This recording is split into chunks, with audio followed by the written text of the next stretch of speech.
আজও উত্তাল শাহবাগ। বিভিন্ন স্থানে মহাসড়ক অবরোধ, 3 দিনের কর্মসূচি ঘোষণা, বৈঠক স্থগিত হওয়ায় ক্ষুব্ধ শিক্ষকরা। মালয়েশিয়ায় যেতে না পারাদের টাকা ফেরত দিতে হবে 18 জুলাইয়ের মধ্যে, রিক্রুটিং এজেন্সিগুলোকে করার নির্দেশনা প্রবাসী কল্যাণ প্রতিমন্ত্রীর। তিস্তা বাংলাদেশেরই নদী, দেশের ভেতরে যে কোনো প্রকল্প নেওয়ার অধিকার তাদের রয়েছে, ডিক্যাপ টকে বললেন চীনা রাষ্ট্রদূত। এবং কাস্টমস কমিশনার এনামুল ও মতিউরের জমি, বাড়ি ও ফ্ল্যাট জব্দের নির্দেশ দিল আদালত। বান্দরবানে বেনজিরের সম্পত্তি প্রশাসনের জিম্মায়।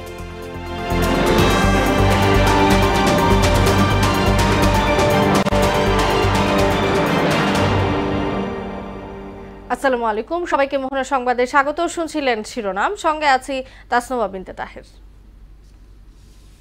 এবার বিস্তারিত। কোটা বাতিলে আজও উত্তাল শাহবাগ। আষাঢ়ে বৃষ্টির মধ্যেও রাস্তা ছাড়েনি আন্দোলনরত শিক্ষার্থীরা। কেউ বৃষ্টিতে ভিজে, কেউ ছাতা মাথায় দিয়ে শাহবাগ মোড়ে অবস্থান নিয়েছেন। তাদের একটাই কথা, দাবি আদায় না হওয়া পর্যন্ত আন্দোলন চলবে। একই দাবিতে ঢাকা আরিচা ঢাকা চট্টগ্রাম মহাসড়ক অবরোধ করে রাখে বিক্ষুব্ধ শিক্ষার্থীরা। বিস্তারিত জানাচ্ছেন ওবায়দুল হক মারুফ। বৈষম্য বিরোধী ছাত্র আন্দোলনের ব্যানারে ঢাকা বিশ্ববিদ্যালয় ক্যাম্পাসের বিভিন্ন সড়ক ঘুরে শাহবাগ মোড়ে এসে জড়ো হয় আন্দোলনকারীরা। ঝড় বৃষ্টির আধার রাতে আমরা আছি রাজপথে স্লোগান কণ্ঠে তুলে আষাঢ়ের বৃষ্টিকে আশীর্বাদ ঘোষণা দিয়ে চলতে থাকে কোটা বিরোধী আন্দোলন। এ সময় সড়ক অবরোধ করে খণ্ড খণ্ড বক্তৃতা আর কোটা বিরোধী স্লোগানে উত্তাল করে তোলে পুরো শাহবাগ। সরকারি চাকরিতে কোটা ব্যবস্থা বাতিল করে 2018 সালের সরকারের জারি করা পরিপত্র পুনর্বহালের দাবি জানান আন্দোলনকারীরা। পাশাপাশি সম অধিকারের সাংবিধানিক অধিকার ও 71-এর চেতনায় বৈষম্য বিরোধী আন্দোলনে সবাইকে যুক্ত হওয়ার আহ্বান জানান তারা। 56% একটা পার্টিকুলার জনগোষ্ঠী পাচ্ছে আর 44% সারা বাংলাদেশের প্রত্যেকটা মানুষ পাচ্ছে, তখন আসলে বৈষম্যের কথাটা চলে আসে। মেধাভিত্তিক আমলাতান্ত্রিক ব্যবস্থার মাধ্যমে দুর্নীতি দূর করে দেশ একটি সমৃদ্ধ সুখী বাংলাদেশ হিসেবে আমরা গড়তে চাই। কোঠার কবর রচনা হওয়া পর্যন্ত আমরা আন্দোলন চালিয়ে যাব। রাজপথ আমাদের জায়গা না, শাহবাগ আমাদের জায়গা না, কিন্তু রাজপথ ছেড়ে পথ টেবিলে যেতে আমাদেরকে সাহায্য করবেন আপনারাই। যে কোটা 30% দেওয়া হয়েছে সেটা বাতিল করতে হবে, আর যতদিন আমাদের দাবি মেনে নেওয়া হবে আমরা এই আন্দোলন চালিয়ে যাব। মোট জনসংখ্যার 97.5%-এর জন্য মাত্র 40% কোঠা, আর বাকি 2.5%-এর জন্য 56% কোঠা। কোর্টের রায়ের সাথে আমরা আসলে সহমত না। আমাদের দাবি যতক্ষণ পর্যন্ত না আদায় হচ্ছে ততক্ষণ আমরা আন্দোলন করে যাব। কিভাবে মানুষের ঢল আরো দ্বিগুণ হয়েছে, দ্বিগুণ থেকে দ্বিগুণতর হবে যতদিন না তারা আমাদের দাবি মেনে নেবেন। কোটা বাতিল যে একটা পরিপত্র ছিল, এই পরিপত্রটা নতুন করে আমরা বহাল চাই। পাকিস্তানিদের বৈষম্য থেকে মুক্তি পাওয়ার জন্যই দেশ স্বাধীন করেছে। এদিকে অভিন্ন দাবিতে ঢাকা আরিচা ঢাকা চট্টগ্রাম ঢাকা সিলেট মহাসড়ক সহ বিভিন্ন স্থানে সড়ক অবরোধ করে রাখে বিভিন্ন বিশ্ববিদ্যালয়ের শিক্ষার্থীরা। অন্যদিকে জাতীয় প্রেস ক্লাবে এক আলোচনা সভায় কোটা নিয়ে আন্দোলন আদালত বিরোধী বলে মন্তব্য করেছেন পররাষ্ট্রমন্ত্রী। ছাত্রছাত্রীদের প্রতি সহানুভূতিশীল হয়েই সরকার কোটা ব্যবস্থা বাতিল করেছে, সরকার সেটি পুনর্বহাল করে, এটি আদালত রায় দিয়েছে। কোটা নয় বরং মেধার ভিত্তিতেই প্রত্যেকটা শিক্ষার্থী সরকারি চাকরিতে নিয়োগ পাক, এমনটাই প্রত্যাশা করছেন এখানে আন্দোলনরত শিক্ষার্থীরা। তারা বলছেন সংবিধান অনুযায়ী সকলের অধিকার সমুন্নত থাকুক, আর এই দাবি পূরণ হওয়ার আগ পর্যন্ত তাদের এই আন্দোলন চলমান থাকবে। ওবায়দুল হক মারুফ, মোহনা সংবাদ, ঢাকা। এদিকে 6 ঘন্টা পর শাহবাগ ছেড়ে যায় কোটা বিরোধীরা।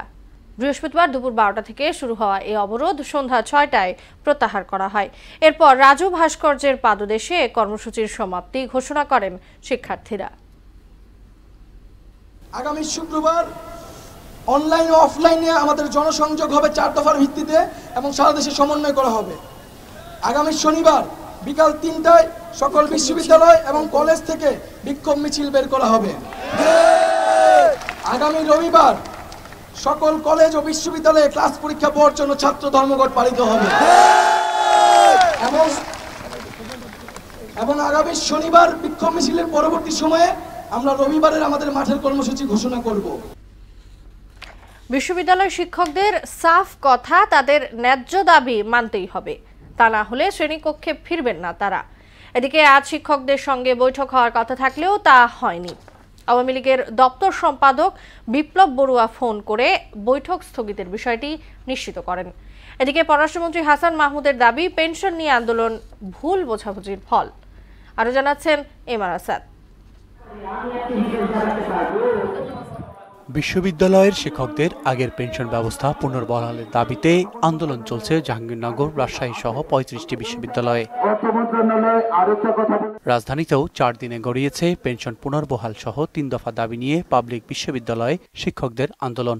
বৃহস্পতিবার আওয়ামী লীগ সাধারণ সম্পাদকের সঙ্গে বৈঠকের কথা থাকলেও আপাতত তা হচ্ছে না বলে জানান বিশ্ববিদ্যালয় শিক্ষক সমিতি ফেডারেশনের মহাসচিব। জনাব ওবায়দুল কাদের এমপি সাহেবের সাথে আমাদের আজকে সকাল 11টা বৈঠক হওয়ার কথা ছিল। সকাল 10টায় আমাদেরকে প্রধানমন্ত্রীর বিশেষ সহকারী বিপ্লব বড়ুয়া জানিয়েছেন যে আজকে বৈঠকটি স্থগিত করা হলো, অচিরেই আমাদেরকে জানানো হবে যে পরবর্তী বৈঠকের কথা। তবে দাবি মেনে নেয়ার আগ পর্যন্ত কর্মবিরতি প্রত্যাহার করা হবে না বলে জানিয়েছেন আন্দোলনরত শিক্ষকরা। আন্দোলন ভিন্ন দিকে যাওয়ার আগে কিংবা ভিন্ন মাত্রা পাওয়ার আগেই সরকারকে এ বিষয়ে আরও দৃষ্টি দেওয়ার জন্য অনুরোধ জানাচ্ছি।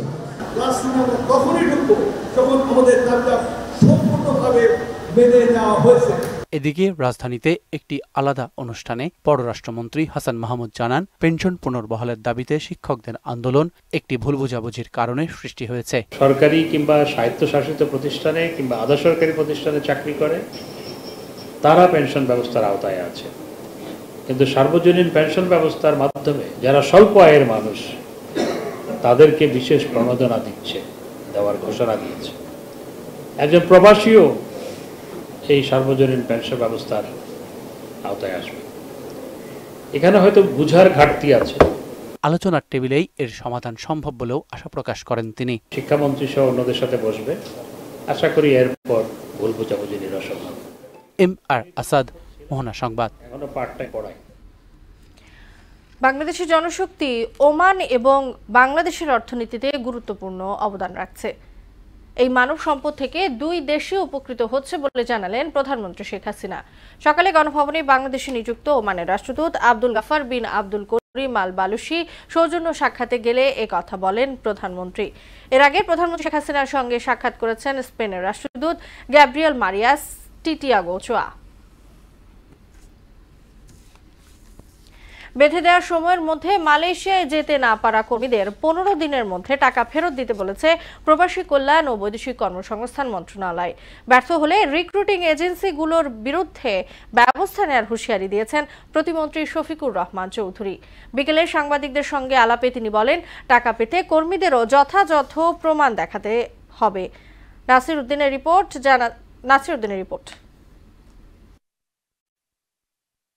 প্রায় 4 বছর বন্ধ থাকার পর 2022 সালের জুলাই খোলে মালয়েশিয়ার শ্রমবাজার। এর আগে দেশটির সঙ্গে একটি সমঝোতা স্মারক সই করে বাংলাদেশ। দেশের সকল এজেন্সির মাধ্যমে কর্মী পাঠানোর বিষয়ে জোর না দিয়ে এজেন্সি নির্ধারণের দায়িত্ব মালয়েশিয়াকে দেয় প্রবাসী কল্যাণ মন্ত্রণালয়। তালিকায় শুরুতে 25টি এজেন্সি থাকলেও ধাপে ধাপে 100 বেসরকারি এজেন্সি সিন্ডিকেটভুক্ত হয়। ভিসা পাওয়া অভিবাসন প্রত্যাশীদের মালয়েশিয়া প্রবেশের জন্য 31 মে পর্যন্ত সময় বেঁধে দেয় দেশটি। সে পর্যন্ত 4,93,729 জনকে ছাড়পত্র দেয় বিএমইটি। তবে মালয়েশিয়া যেতে পারেনি 17,777 জন। বিপুল সংখ্যক কর্মী যেতে না পারার কারণ খুঁজতে তদন্ত কমিটি গঠন করে প্রবাসী কল্যাণ ও বৈদেশিক কর্মসংস্থান মন্ত্রণালয়। সাংবাদিকদের সঙ্গে আলাপে তদন্ত প্রতিবেদন প্রসঙ্গে প্রতিমন্ত্রী শফিকুর রহমান চৌধুরী বলেন, 100 রিক্রুটিং এজেন্সির দায় রয়েছে। অভিযোগ পড়েছে 2000-এর বেশি। সবাই কারো 10 জন, কারো 50 জন, কারো 500 জন, কারো 400 জন, এইভাবে তারা যে পাঠাইতে পারল না, টাকা নিছে, এই টাকার কি হবে? প্রতিমন্ত্রী বলেন, যেসব কর্মী মালয়েশিয়া যেতে পারেনি তাদের টাকা ফেরত দেওয়া হবে, তবে টাকা পেতে কর্মীদেরও প্রমাণ দেখাতে হবে। আমরা বলেছি যে ডেডলাইন 15 তারিখ, 15 দিনের ভিতরে যদি আপনারা না দেন তাহলে আপনাদের ব্যাপারে, আপনাদের যে দিতে পারবে না তাদের ব্যাপারে আমরা আইনানুগ ব্যবস্থা করব। চলতি মাসের শেষ দিকে কুয়ালালামপুরের সঙ্গে যৌথ ওয়ার্কিং গ্রুপের বৈঠকের তথ্য দেন শফিকুর রহমান। তার আশা আবারও বাজার খুলবে, সেক্ষেত্রে যেতে না পারাদের অগ্রাধিকার দেয়া হবে। তাদের কাছ থেকেও ডেট আসতে হবে, সুইটেবল ডেট অনুযায়ী আমরা ডেট। নাসির উদ্দিন, মোহনা সংবাদ, ঢাকা। প্রধানমন্ত্রী শেখ হাসিনার আসন্ন চীন সফরে তিস্তা প্রকল্পে সহযোগিতার বিষয়ে ঢাকায় নিযুক্ত চীনের রাষ্ট্রদূত ইয়াও ওয়েন বলেছেন, তিস্তা বাংলাদেশের নদী, যে কোনো প্রকল্প নেয়ার অধিকার তারই।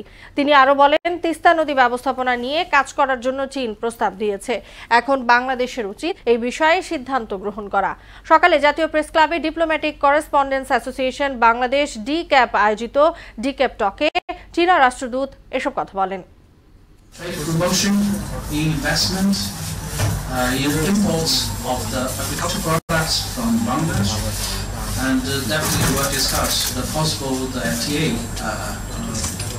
matters, and also we will discuss some cooperation in financial sectors, and also the digital economy, as mentioned, and also we'll have some cooperation on education and media cooperation, and also people-to-people contact.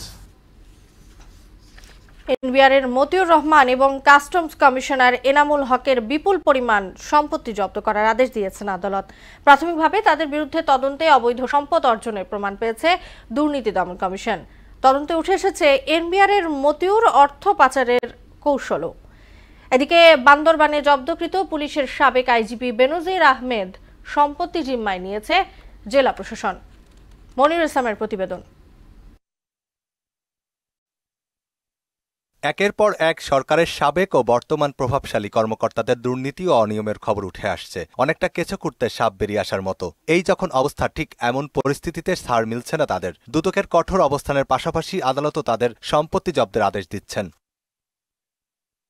ছাগলকাণ্ডে talk of the country এনবিআরের সাবেক কর্মকর্তা মতিউর রহমান। শত শত কোটি টাকার মালিক বনে যাওয়া এই কর্মকর্তা ও তার পরিবারের 866 শতক জমি ও 4টি ফ্ল্যাট জব্দের নির্দেশ দিয়েছেন আদালত। দুদকের আবেদনের পরিপ্রেক্ষিতে ঢাকা মহানগর দায়রার জজ মোহাম্মদ জগলুল হোসেন এই আদেশ দেন।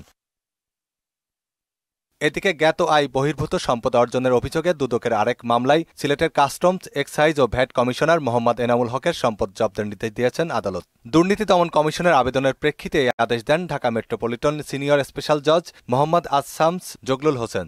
ঘুষ দুর্নীতির মাধ্যমে 9,76,97,000 টাকা মূল্যের অবৈধ সম্পদের অর্জনের অভিযোগে এনামুলের বিরুদ্ধে মামলা দায়ের করেছে দুদক।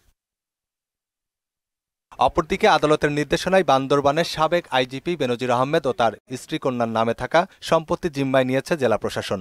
এই সম্পত্তি দেখভাল করবে প্রশাসন গঠিত কমিটি। এ সময় বেনজিরের বাগানবাড়ি, মৎস্যপুকুর ও গবাদি পশুর খামার ঘুরে দেখেন কমিটির সদস্যরা। কমিটি গঠন করেছে, কমিটি এইটার দেখভাল জেলা প্রশাসক বা রিসিভারের পক্ষে করে থাকবেন। তারা যে আদালতের নির্দেশনা আছে সেই মোতাবেক 2 মাস পর পর যে প্রতিবেদন প্রেরণ এবং আয় ব্যয় হিসাবগুলো সেগুলো আদালতকে দুদকের মাধ্যমে আদালতে অবহিত করবেন। এ সময় বেনজির আহমেদ ও তার পরিবার নিয়োজিত ব্যবস্থাপক মং ওয়াই সিং মার্মা উপস্থিত ছিলেন। মনিরুল ইসলাম, মোহনা সংবাদ, ঢাকা। সিলেট, সুনামগঞ্জ সহ উত্তর পূর্বাঞ্চলের বেশিরভাগ জেলায় নদ নদীর পানি বাড়ছে, তবে সুনামগঞ্জে সুরমা ও কুশিয়ারার পানি বিপদসীমার নিচে।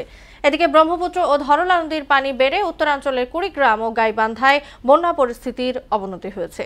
বিস্তারিত জানাচ্ছেন শারমিন স্বর্ণা। সিলেটে সুরমা ও কুশিয়ারা নদীর পানি এখনও বিপদসীমার উপর দিয়ে প্রবাহিত হচ্ছে। বন্যার্তদের মাঝে ত্রাণ বিতরণ করা হচ্ছে। জেলা প্রশাসনের পক্ষ থেকে শুকনো খাবার, শিশু ও গোখাদ্য সহ প্রয়োজনীয় ত্রাণ সহায়তা দেওয়া হচ্ছে। পাহাড়ি ঢল ও ভারী বর্ষণে জামালপুরেও বাড়ছে সব নদ নদীর পানি। যমুনার পানি বিপদসীমার উপর দিয়ে প্রবাহিত হওয়ায় জেলার ইসলামপুর, দেওয়ানগঞ্জ ও মাদারগঞ্জ উপজেলার 12টি ইউনিয়নের নিম্নাঞ্চলে পানিবন্দী অনেক মানুষ। রাস্তাঘাট, ঘরবাড়ি তলিয়ে যাওয়ায় দুর্ভোগে পড়েছেন বানভাসীরা। সাম্প্রতিক বন্যায় সুনামগঞ্জের 12টি উপজেলায় মোট 150 কিলোমিটার গ্রামীণ পাকা সড়কের ব্যাপক ক্ষয়ক্ষতি হয়েছে, যার আর্থিক পরিমাণ 600 কোটি টাকার উপরে। গত কয়েক বছর ধরে বর্ষা বা বন্যা বিলম্বিত হচ্ছে। এর কারণ হচ্ছে মেঘালয়ের সঙ্গে যে আমাদের নদ নদীগুলো ছিল, নদ নদী তলদেশ ভরাট হয়ে গেছে। পুরো রাস্তায় ডুবাইল, নৌকা ছাড়া আসার কোনো ইয়ে নাই। বাড়িঘর দাদা পানি আছে, কেউ বাড়িঘর আছে, কেউ রুট না আছে, টাকা বুড়ি গেছে রাস্তায়। এদিকে ব্রহ্মপুত্র ও ধরলা নদীর পানি বেড়ে উত্তরাঞ্চলের কুড়িগ্রাম ও গাইবান্ধায় বন্যা পরিস্থিতির অবনতি হয়েছে। শারমিন স্বর্ণা, মোহনা সংবাদ। আগামী ৩-৪ দিনের মধ্যে বিদ্যুৎ পরিস্থিতির উন্নতি হবে আর চলতি মাসের মাঝামাঝি সময়ের মধ্যে গ্যাস সরবরাহ নিরবচ্ছিন্ন হবে বলে জানিয়েছেন বিদ্যুৎ জ্বালানি ও খনিজ সম্পদ প্রতিমন্ত্রী নসরুল হামিদ। সকালে সচিবালয় মন্ত্রণালয়ের বাজেট উত্তর সংবাদ সম্মেলনে তিনি এই কথা জানান। গ্যাস সংকটে বাসাবাড়িতে রান্না বিঘ্ন এবং শিল্প কারখানায় উৎপাদন কমে যাওয়া প্রসঙ্গে প্রতিমন্ত্রী বলেন, এই মাসের মাঝামাঝিতে গ্যাস নিরবিচ্ছিন্ন হবে। ডলারের দামের তারতম্যের কারণে বিদ্যুতের উৎপাদন খরচ এবং বিক্রয় মূল্যের মধ্যে ফারাক রয়ে গেছে বলেও জানান নসরুল হামিদ। পরিস্থিতি আমাদের নিজেদের নিয়ন্ত্রণে আছে। আমরা চাচ্ছি আগামীতে 10-15-16 তারিখের দিকে আশাবাদী যে গ্যাস নিরবিচ্ছিন্ন হয়ে যাবে। আগামী 3 থেকে 4 দিনের মধ্যে আমাদের বিদ্যুৎও খানিকটা আগের থেকে ভালো হবে। ইতিমধ্যে আমাদের পায়রা শুরু হয়ে গেছে, আবার বিদ্যুৎ দেওয়া শুরু করেছে, আদানিও বিদ্যুৎ দেওয়া শুরু করেছে। দেশে প্রথমবারের মতো অনুষ্ঠিত হচ্ছে আন্তর্জাতিক জুয়েলারি মেশিনারিজ প্রদর্শনী। দুপুরে আইসিসিবিতে প্রদর্শনীর উদ্বোধন করেন বসুন্ধরা গ্রুপের চেয়ারম্যান আহমেদ আকবর সুবহান। গহনায় হোক প্রযুক্তির ছোঁয়া এমন প্রতিপাদ্যে প্রদর্শনী চলবে 6 জুলাই পর্যন্ত। পরে বিসিসিআই সভাপতি মাহবুবুল আলম বিশ্বব্যাপী বাংলাদেশে তৈরি গহনার বাজার সৃষ্টিতে 5 থেকে কমিয়ে 3% কর রাখার দাবি জানান। এদিকে জুয়েলারি শিল্পকে রপ্তানিমুখী খাত হিসেবে গড়ে তুলতে কারখানাগুলোতে আধুনিক প্রযুক্তির ব্যবহার দরকার বলেও মনে করেন তিনি।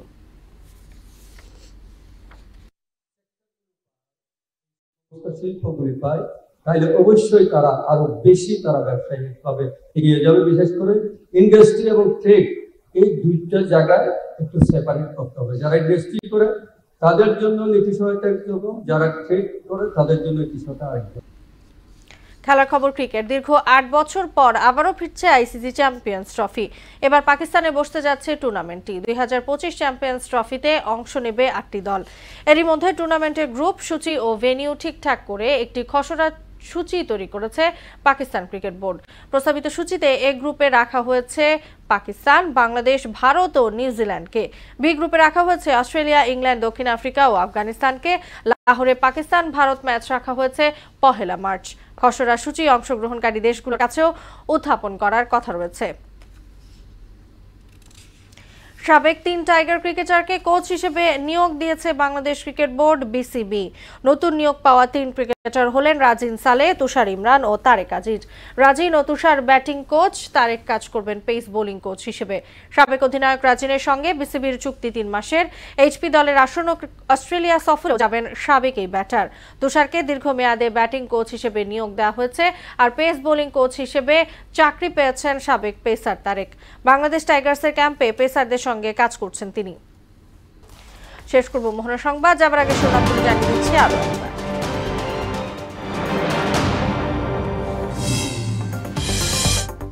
কোটা বাতিলের দাবিতে আজও উত্তাল শাহবাগ। বিভিন্ন স্থানে মহাসড়ক অবরোধ, 3 দিনের কর্মসূচি ঘোষণা। বৈঠক স্থগিত হওয়ায় ক্ষুব্ধ শিক্ষকরা। মালয়েশিয়ায় যেতে না পারাদের টাকা ফেরত দিতে হবে 18 জুলাইয়ের মধ্যে। রিক্রুটিং এজেন্সিগুলোকে কড়া নির্দেশনা প্রবাসী কল্যাণ প্রতিমন্ত্রীর। তিস্তা বাংলাদেশের নদী, দেশের ভেতরে যে কোনো প্রকল্প নেওয়ার অধিকার তাদের রয়েছে, ডিকেপ টকে বললেন চীনা রাষ্ট্রদূত। এবং কাস্টমস কমিশনার এনামুল ও মতিউরের জমি, বাড়ি ও ফ্ল্যাট জব্দের নির্দেশ দিল আদালত। বান্দরবানে বেনজিরের সম্পত্তি প্রশাসনের জিম্মায়।